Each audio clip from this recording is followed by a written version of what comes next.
এটা অফিস, তোমার বাড়ি নয় যে যখন মন চাইবে তখন আসবে। 10 দিন ধরে তুমি প্রতিদিন লেট আসতেছো। প্রতিদিন বলছি তাড়াতাড়ি আসো, কিন্তু তুমি তো শুনছোই না। স্যার আমার একটু প্রবলেম আছে তাই দেরি হচ্ছে। এতই যখন প্রবলেম তাহলে জব ছেড়ে দাও, বাড়িতেই থাকো। তোমার অফিসে আসার সময় কয়টা? 10টা।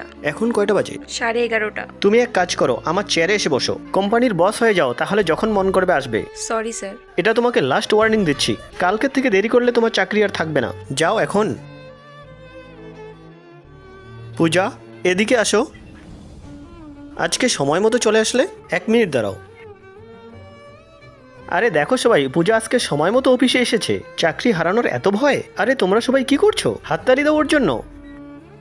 স্যার 10 দিন ধরে আমার মা হাসপাতালে ভর্তি। ওনার জন্য খাবার বানিয়ে নিয়ে যাওয়া, ওষুধ দেওয়া এসব করতে দেরি হয়ে যায়। আজকে খাবার দিয়ে আসোনি? আমার মা আর বেঁচে নেই। এখন থেকে প্রতিদিন সময় মতো অফিসে আসতে পারবো। স্যার আপনি বা এনারা কেউ কোনোদিন জানার চেষ্টা করেনি আমি কেন দেরি করে আসি। আপনাদের কাছে টাকা তো আছে কিন্তু মনুষ্যত্ব নেই।